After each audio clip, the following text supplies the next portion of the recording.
అందరికీ నమస్కారం. నా పేరు Archana. Welcome to A R thoughts. ఈరోజు కథ యు ఆర్ మైన్ పార్ట్ 24. అలాగే బొమ్మలా నిలబడింది వైషు. 10 నిమిషాలకు ఆమెను వదిలి ఆమె మోముని దోసిట్లోకి తీసుకొని, నేను అనాథను కాదు బేబీ, నాకు నువ్వున్నావుగా, నేను అనాథని ఎలా అవుతాను అని ఆమె నుదుటిపై ముద్దు పెట్టాడు.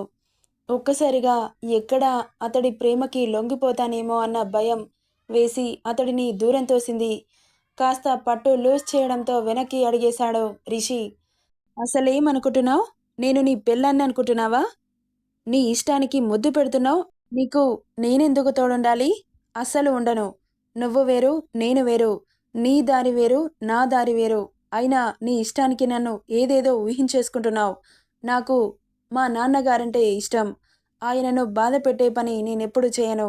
అయినా నువ్వేంటి, నాకు ఇష్టమే లేనప్పుడు ఇవన్నీ మాటలు అనవసరం అని ఇంకా ఏదో అంటుండగా ఆమె దవడలు వత్తిపట్టి గోడకి అదిమాడు. అలా అదమగానే ఆమె హెడ్ గోడకి తాకగానే ఒక్కసారిగా దిమ్ముమంది. ఏం మాట్లాడుతున్నావే? ఎప్పుడైతే నన్ను తాకావో అప్పుడే నువ్వు నా దానివయ్యావు. నీ అడ్రస్ కేర్ ఆఫ్ ఈ రిషేంద్ర వర్మ అయింది. నోరు మూసుకొని ఇప్పటి నుండి నీకు నాన్నైనా అమ్మైనా అన్నీ నేనే. నాకు చెప్పకుండా, నన్ను అడగకుండా, నా పర్మిషన్ లేనిదే నన్ను దాటి వెళ్ళాలని చూస్తే నాలోని రాక్షసుని చూస్తావు. ఇది నాది, ఇట్స్ మైన్ అన్నాడు ఆమె చెస్టుపై వేలుపెట్టి చూపిస్తూ. ఓకే, నువ్వు ఊ అంటే ఇప్పుడే నా ఇంటికి తీసుకెళ్తాను. నీకు ఈ హాస్టల్లో ఉండే కర్మ లేదు. నీకు ఏం కావాలన్నా నీ కాళ్ళ దగ్గరికి తీసుకొచ్చి పెడతాను. చెప్పు బంగారం, నాతో వస్తావా అనగానే అతడు గోడకు గుద్దినప్పుడే ఆమె తలకు దెబ్బ తగిలి బుర్రంతా తిరుగుతున్నట్లు అనిపిస్తుంది. అతను చెప్పిన మాటలు లైట్గా వినబడ్డాయి కానీ అతనికి సమాధానం చెప్పలేకపోతుంది వైషు. ఏమైంది అంటూ బుగ్గను తట్టాడు. తాకిన ఫోర్స్కి కళ్ళు మసగబారుతున్నాయి. ముందుకి అడుగు వేయబోయి కింద పడబోయింది. పట్టుకున్నాడు రిషి. ఎందుకే ఇలా మాట్లాడిన టెంపర్ రేస్ చేస్తావు? ఇప్పుడు చూడు ఎలా అయిందో అంటూనే బెడ్ మీద కూర్చోబెట్టాడు. ఇక పక్కన ఉన్న వాటర్ బాటిల్ క్యాప్ తీసి ఆమె నోటికి అందించాడు. ఇక తాగింది వైషు. తలంతా భారంగా అనిపిస్తుంటే అతనితో వాదించే ఓపిక లేక అతను అనుకునేది ఎలాగో జరగదని బెడ్ మీద పడుకొని అలాగే కళ్ళు మూసుకుంది. ఆమె తల నిమురుతో ఎక్కువ ఆలోచించి బీపీ పెంచుకోకుండా ప్రశాంతంగా ఉండు.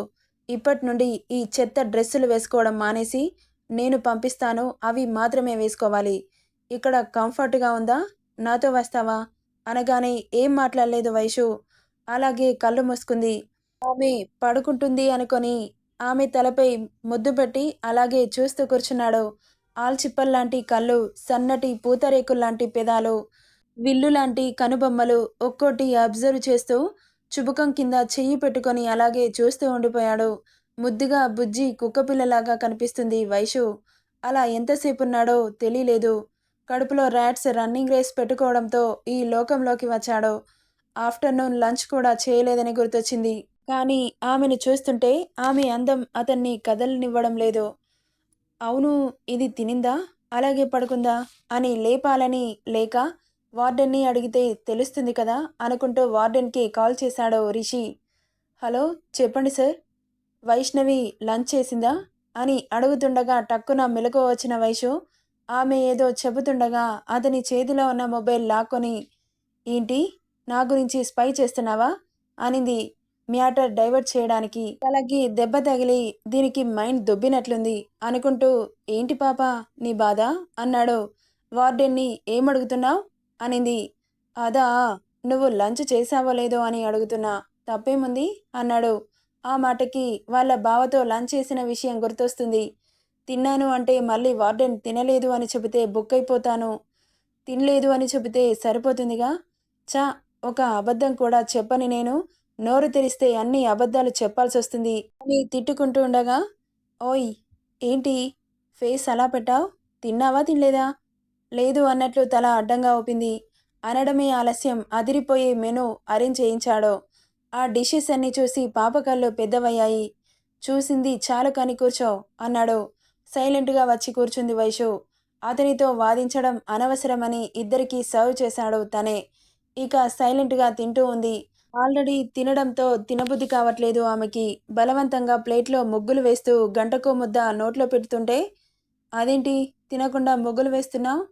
నువ్వు ఆల్రెడీ తిన్నావా?" అన్నాడు. ఆ మాటకి పొలమారింది వైషుకి.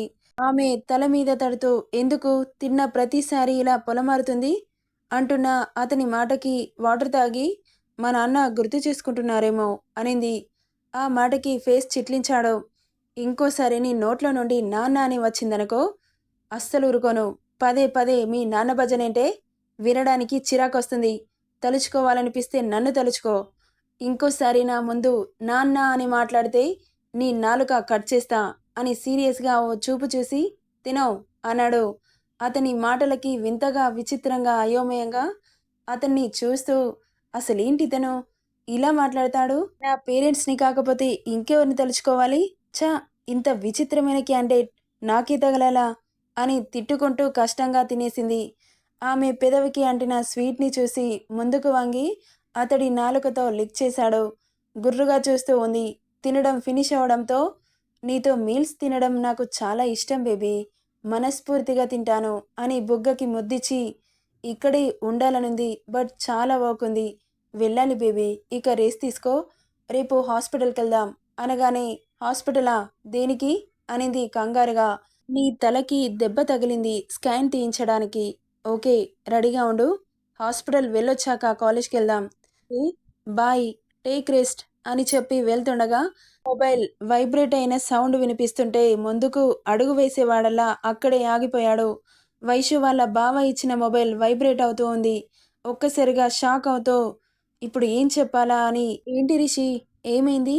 అనింది. ఆమెకు అటువైపు మొబైల్ బెడ్‌షీట్ లోపల ఉండడంతో మెల్లగా చెయ్యి లోపలికి పెట్టి దాన్ని మ్యూట్ చేస్తూ, "నీ దగ్గర మొబైల్ ఉందా?" అన్నాడు. "నా దగ్గర మొబైల్ ఎక్కడుంది?" "లేదే" అనింది. "మరి వైబ్రేట్ అవుతుంది?" "ఏమో నాకేం వినిపించట్లేదు రిషి" అనింది పల్లికిలిస్తూ. "ఓకే. నేను భ్రమపడి ఉంటాను." అతడి పాకెట్‌లో ఉన్న తన మొబైల్ తీసి వైషుకి ఇచ్చిన మొబైల్‌కి కాల్ చేశాడు. "ఓ గర్ల్, యూ ఆర్ మైన్" అంటూ రింగ్ అవుతుంటే రింగ్ టోన్‌కి తల కొట్టుకుంటూ మొబైల్ లిఫ్ట్ చేసింది. "యూ ఆర్ మైన్" అన్నాడు. అతని వాయిస్‌కి ఒక్కసారిగా హార్ట్ మెల్ట్ అయింది వైషుకి. కాల్ కట్ చేసి మొబైల్ పాకెట్‌లో వేసుకొని, "బాయ్ బేబీ" అంటూ వెళ్ళిపోయాడు. వెళ్ళిన అతన్ని చూస్తూ ఉండిపోయింది వైషు.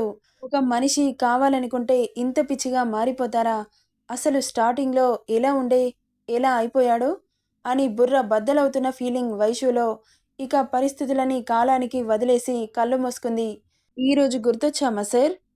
నీకసలు ఏమైందిరా? మమ్మల్ని వదిలి ఉండకపోయేవాడివి. కనీసం మాట్లాడని కూడా మాట్లాడట్లేదు" అంటున్న గగన్ మాటలకి, "రేయ్ ఆపుతావా? ఇప్పుడు వచ్చాను కదా! పద ఇక" అంటూ అక్కడి నుండి కదిలారు. మ్యాచ్ ప్రాక్టీస్ స్టార్ట్ చేశారు. రిషి వచ్చాడంటే గెలవడం కష్టమే అనుకుంటూ నీరసంగా ఆపోజిట్ టీం వాళ్ళు బ్యాటింగ్ చేస్తుంటే, "రేయ్ కాస్త నాకు కాంపిటీషన్ ఇవ్వండిరా. ఇంత నీరసంగా ఆడితే నాకు మ్యాచ్ మీద ఇంట్రెస్ట్ పోతోంది" అంటున్న అతని మాటలకి, "మేము ఎంత కష్టపడ్డా లాస్ట్‌కి విన్ అయ్యేది నువ్వే కదా బాబూ! ఇక ఆడడం దేనికి?" అంటున్న వాళ్ళ మాటలకి రిషి చిన్నగా నవ్వి అతడి భుజం మీద చెయ్యి వేసి, "ఎలాగో ఓడిపోతాం కదా అని ఆడితే ఎప్పుడూ గెలవలేవురా. ఖచ్చితంగా గెలుస్తాను అన్న పట్టుదలతో ఆడు. ఎప్పటికైనా విజయం నీదే అవుతుంది." శభాష్ రిషి! వాట్ ఏ డైలాగ్ హే! ఇక అతనిచ్చిన బూస్టప్‌తో మ్యాచ్ యాక్టివ్‌గా స్టార్ట్ చేశారు. బాబు ఇచ్చిన మోటివేషన్ బాగా పనిచేయడంతో 6లు, 4లు బాగానే కొట్టారు. ఇక రిషి టీం వాళ్ళు అన్ని వికెట్స్ పడగొట్టి బ్యాటింగ్ తీసుకున్నారు. ఇక ఫస్ట్ ఓవర్ ఫస్ట్ బాల్‌కే 6 కొట్టేశాడు రిషి. ఆ! ఇక గెలిచినట్లే అనుకుంటూ బౌలింగ్ చేస్తున్నారు.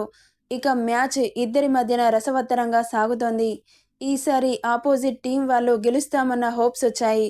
ఎందుకంటే వాళ్ళు కూడా బాగానే కొట్టారు కాబట్టి. ఇక తుది దశకు చేరుకుంది ఆట. ఎందుకో రిషి కాన్సంట్రేషన్ పదే పదే వైషు మీదకి వెళ్ళడంతో సరిగ్గా ఆడలేకపోతున్నాడు. "యెస్! ఈసారి మేమే గెలుస్తాం" అనుకుంటూ చాలా ఎక్సైట్ అవుతున్నారు. ఇక ఓవర్‌లో లాస్ట్ బాల్ ఉండడంతో ఔట్ అయ్యాడు రిషి. "ఓహ్!" అంటూ చాలా డిసప్పాయింట్ అయ్యారు రిషి టీమ్. "ఏమైందిరా నీకు? ఎప్పుడు ఓడిపోకపోయేవాడివి. ఇప్పుడు ఇలా ఓడిపోయావేంటి? ఈ మధ్యలో చాలా తేడాగా కనిపిస్తున్నావు." ఏంటో అనుకుంటూ అక్కడి నుండి వెళ్ళిపోయారు. నెక్స్ట్ ఏం జరుగుతుందో నెక్స్ట్ పార్ట్‌లో చూద్దాం. ఈ స్టోరీ ఎలా ఉందో కామెంట్ చేయండి friends. Thank you for listening.